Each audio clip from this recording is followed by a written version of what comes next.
Olá, caros amigos. Estamos aqui para gravar mais um vídeo especial para vocês.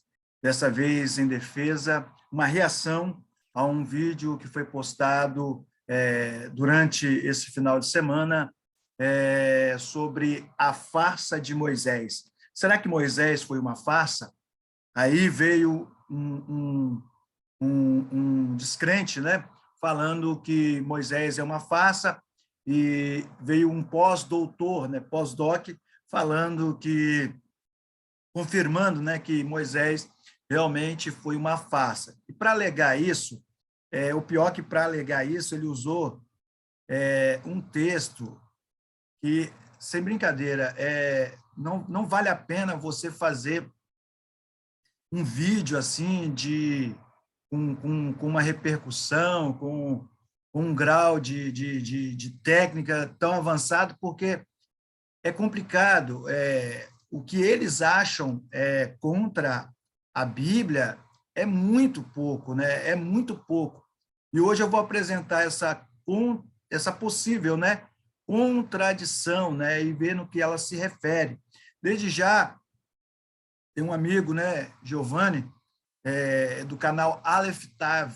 Ele também fez um vídeo em reação a essa fala. Se você puder, se inscreva no canal dele, tá bom? Ele faz sempre uma análise técnica, tá? Técnica, análise técnica mesmo, entendeu?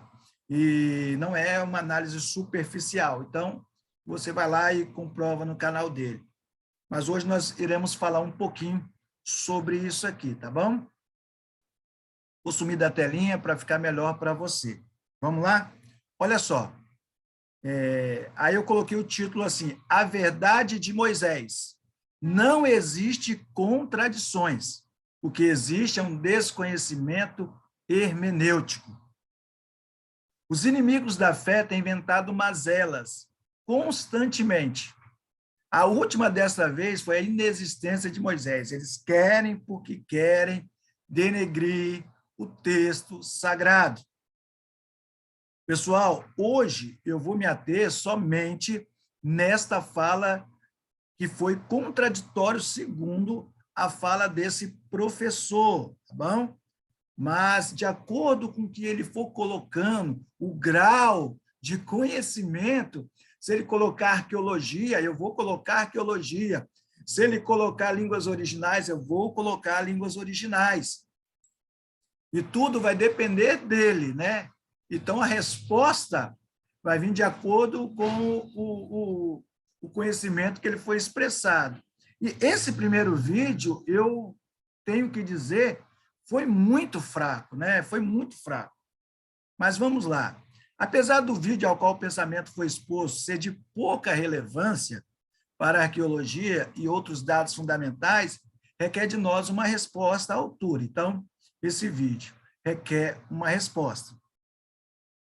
Observe o texto que foi lido, né? Shemot, Êxodo 16:31, tá? Aqui nós temos: Vai creu Bet Israel et Shemol man vehu kezerah gad lavan vetamor ketzapichit bidvash. Esse é o texto. E chamou a casa de Israel seu nome de Maná, e era como uma semente de coentro. Era branco, era como uma semente de coentro. Era branco e o seu sabor como bolos de mel. Compare agora com o texto de Números 11:17, né? Aí nós temos o texto de Números 17. Vehaman kisragadhu venoken habedolah. E era o maná como uma semente de coentro, e a sua cor como a cor do bidélio. Aqui tem o outro texto, né? Shatu ha'an velapetu vetahanu barechim ho'o dahul ban dohat uvsherlu baparur veasu outro, né? Ugo ve'haya tamor ketaam lechad hashamen. né? Esse é o texto. Espalhava-se o povo e o colhia, e em moinhos o moía, ou num grau o pisava, e em panelas o cozia, e dele fazia bolos, e o seu sabor é como um sabor de azeite fresco. Então, isso aqui ele acha que tem contradição, né? Porque aqui fala que o maná era como a semente de coentro e era branco, né? Seu sabor como bolos de mel. E aqui o semente com coentro também, e sua cor como a cor do bidélio, né? E aqui o gosto dele é como azeite fresco. Mas ele esqueceu de ler, espalhava-se o povo e colhia, e moinhos e moía, e no grau pisava, e em panelas o cozia, vou repetir, em panelas o cozia, e dele fazia bolos. É todo um processo até ele assumir esse outro gosto aqui de azeite fresco, tá bom? Mas vamos lá. Algumas definições. O que é bidélio, né? Bidélio, a identificação dessa palavra em Gênesis, Bereshit 2, 12 e Números 11, 7, não é certa. Ela tem sido interpretada como uma pedra preciosa, opala, pérola, aquele branco meio acinzentado, né? Goma ou resina. Quem diz isso? Dicionário Bíblico Wycliffe, página 1277. Bidélio, no hebraico bedolá. O bidélio é mencionado apenas 2 vezes como produto da terra de Havilá, em Bereshit Gênesis 2, 12, e em Números, Bemidbar 11, 6 e 7, para descrever a aparência com maná. Provavelmente trata-se de resina perfumada do bidélio africano. Camphora africana é o nome, né, científico. Quando a casca dessa árvore é perfurada, ela elimina uma resina que adquire de pérola do tamanho aproximado de uma azeitona. Olha, vou repetir, adquire a cor de pérola, né? Aqui a cor, está faltando aqui, do tamanho aproximado de uma azeitona. Essas pérolas transformaram-se em conta semelhante à cera e são muito perfumadas. Também quem diz isso é o dicionário Wycliffe, né? Página 1545. Bidélio, do hebraico bedolá, Gênesis 2:12, perfume raro, que traduz a nova tradução na linguagem de hoje. Números 11:7, né? Amareladas, na nova tradução na linguagem de hoje, né? Eu tenho aqui a nova tradução na linguagem de hoje, e ela traz esse termo, amareladas, aparência de resina. Trata-se de uma resina aromática obtida a partir de uma árvore encontrada nas antigas Arábia, Babilônia, Média e Índia. Isso quem diz é o dicionário Unger, página 1072.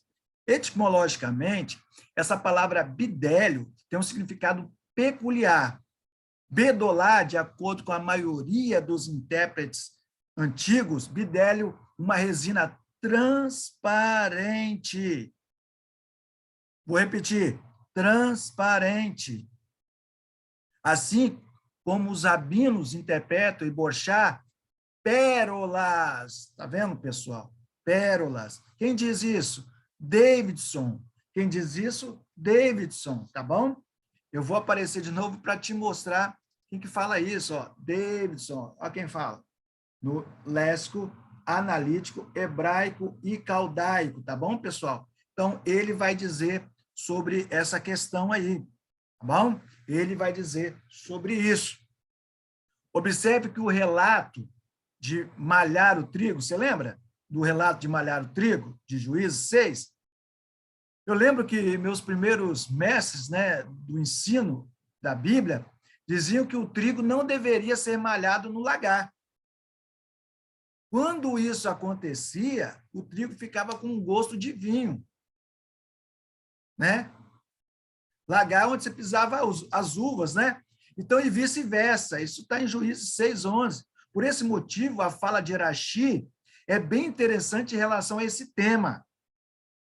Uma erva chamada coendro, em francês medieval, Sua semente é redonda, mas não é branca. Ele especifica, não é branca. O maná, no entanto, era branco. E só foi comparado à circularidade do coentro. Vou repetir, só foi comparado à circularidade. Quem diz isso?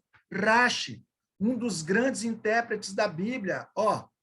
Rashi, para mim, um dos maiores, né? Com Ibn Ezra, o maior intérprete da Torá. Tá ok, pessoal? Então, você pode conferir aqui na Torá de Rashi, entendeu? Em Bereshit, que é a primeira, tá bom? Você pode conferir o que eu estou falando, entendeu?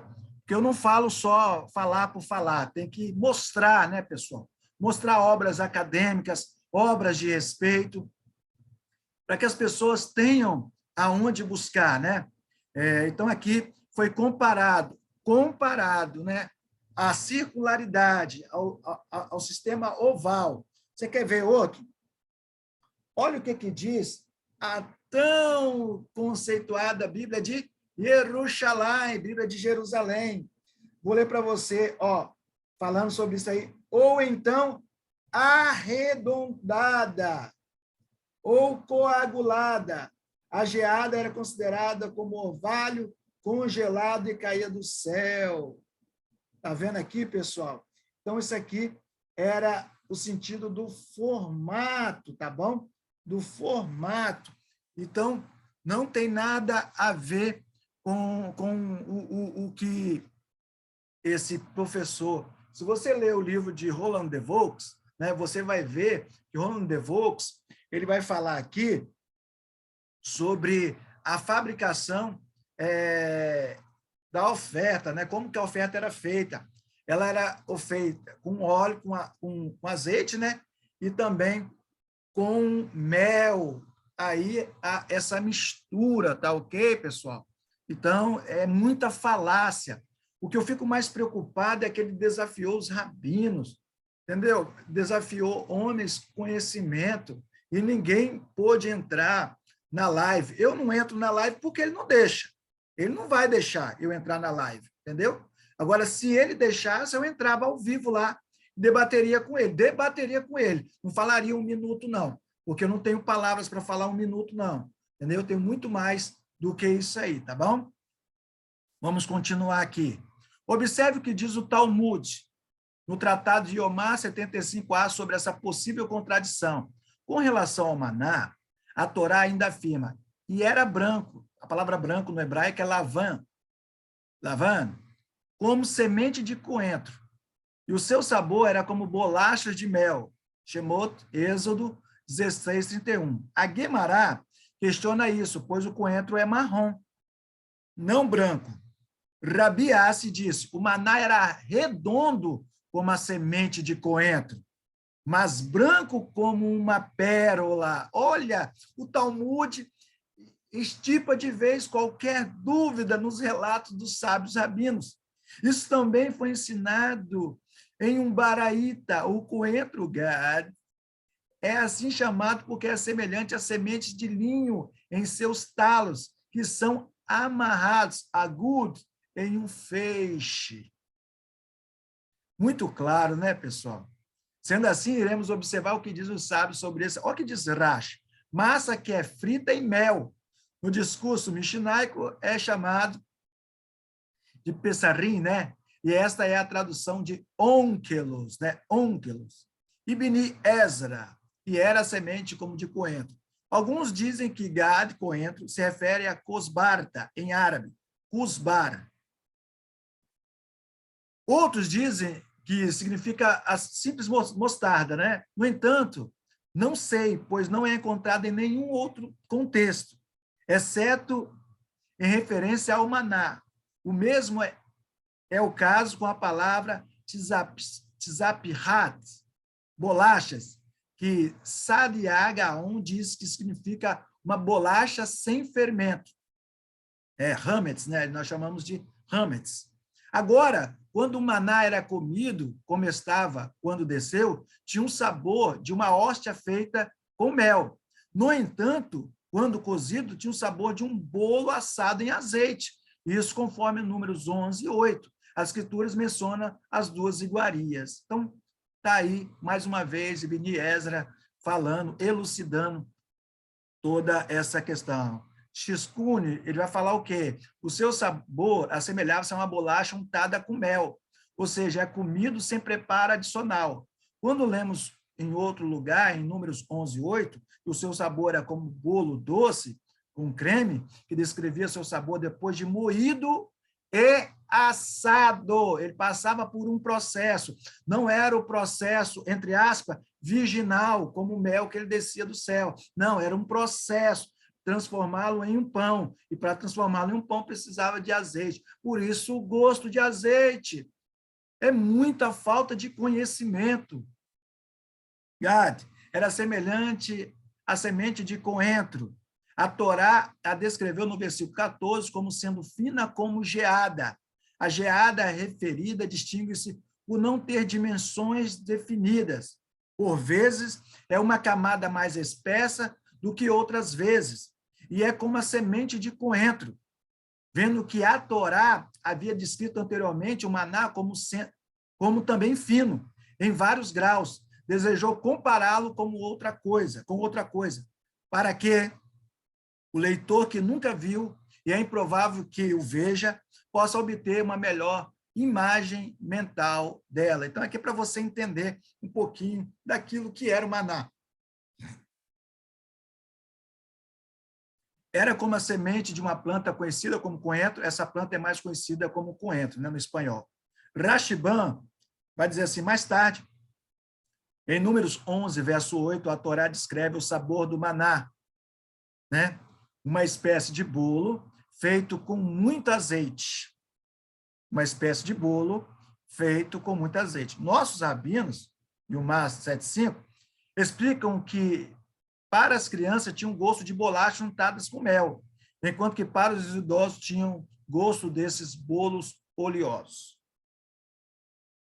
Ainda Rashiban, como as nozes, antes de serem moídas, quando tem um sabor doce, em Números, quando a Torá descreve o maná como sendo moído em um moinho ou sendo tratado de várias outras maneiras, seu sabor oleoso viria à tona.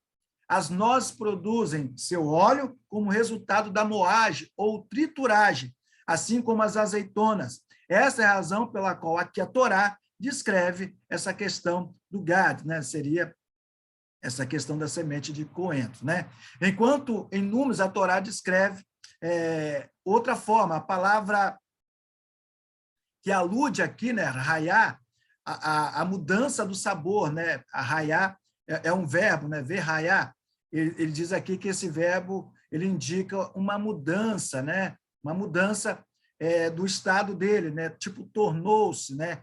Veio a ser. Então, depois de moê-lo. Então, uma mudança no estado virginal daquele maná. Então, aquele maná não é propriamente o mesmo, tá, pessoal?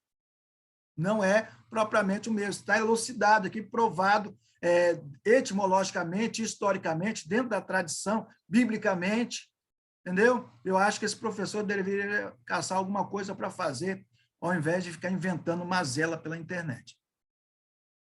Gad, uma leguminosa de forma globular, redonda, semelhante à semente do coentro, né? Então, aqui tem muitos textos, né?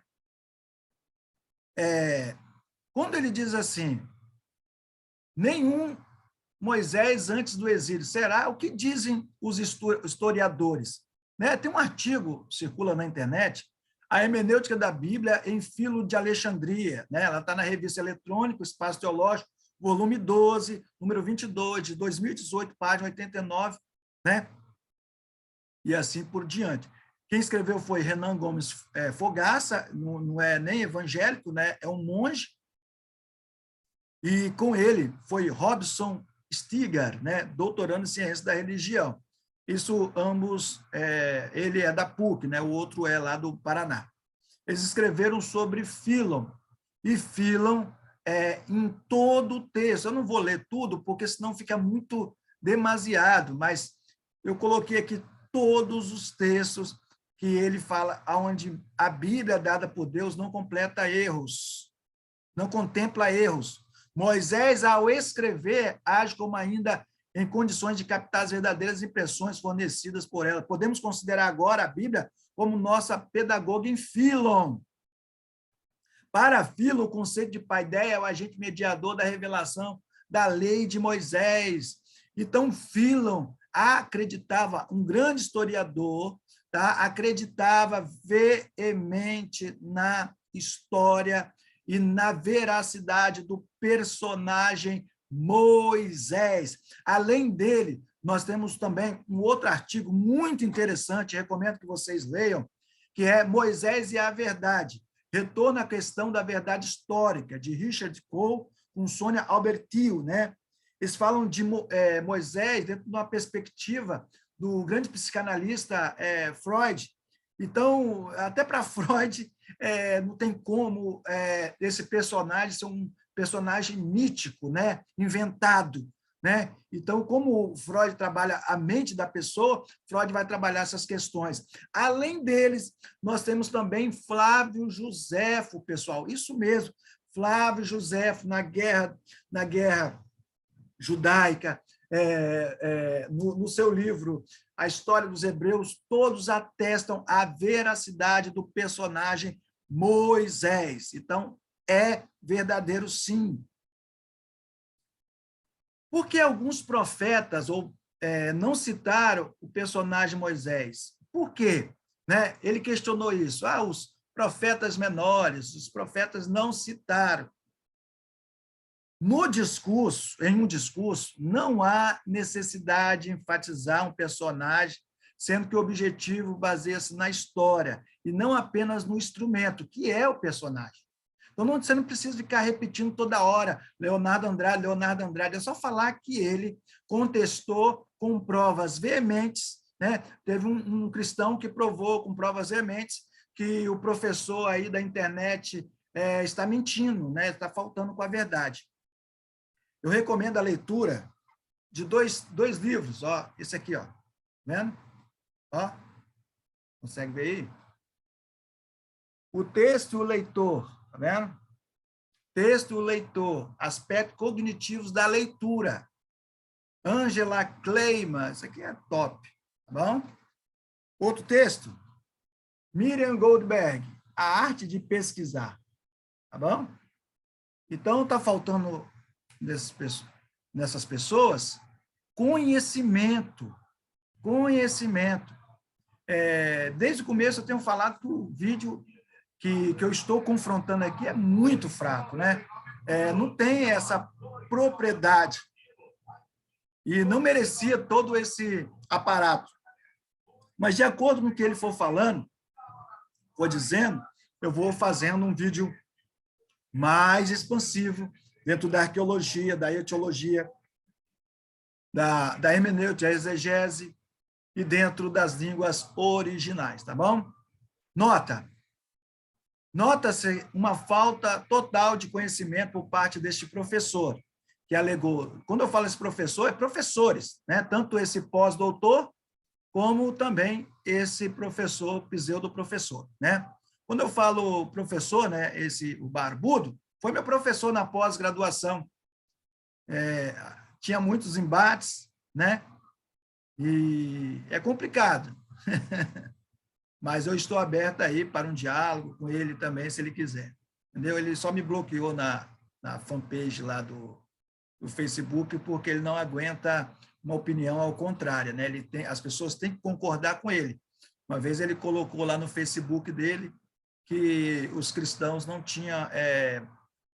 não cooperaram com a educação, e eu fui totalmente contra, né? Os cristãos cooperaram, sim, com a educação, principalmente os jesuítas no começo, né?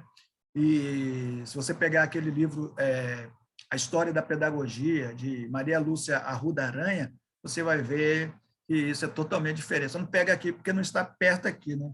Não está aqui, senão... Ah, está aqui, ó. Tá aqui. Aqui, ó. Esse livro aqui, ó. Ótimo. Quando eu fiz história, usei esse livro, ó. Maria Lúcia Arruda Aranha, História da Educação e Pedagogia Geral e do Brasil. Aí você vai ver que cristão não tem nada a ver, misericórdia, né? É complicado. E outro ele colocou numa frase lá, Pentecostais e inteligência não coloca na mesma frase. Aí é complicado, né? Porque mexe com o nosso tipo de credo, né? A nossa crença. Então, crer não tem nada a ver com academicismo, né? Que vai provar que é acadêmico é o que eu estou fazendo agora, com provas legais e com aparato, com referenciais teóricos, que esses camaradas estão redondamente errados, né? Então, esse cara que alegaram a inexistência de Moisés é uma falta de conhecimento. De acordo com os vídeos posteriores, iremos apontar as refutações com o grau de pesquisa que o vídeo requer. Então, se for um vídeo fraco, eu vou fazer um vídeo fraco. Agora, se for um vídeo forte, pode contar que vai ter muitas coisas, né? Não entramos ainda na área da arqueologia, tá bom? Mas vamos entrar, tá bom? Desculpe aí pelo vídeo rápido, tá bom? Não se esqueça de se inscrever no nosso canal, se for possível, ajude, né? Aperte o sininho para receber estudos diários. Estamos em defesa do Evangelho, defesa da Bíblia, defesa do divino, daquilo que é o texto sagrado, tá bom? Deus os abençoe, Lehi Traot e até mais.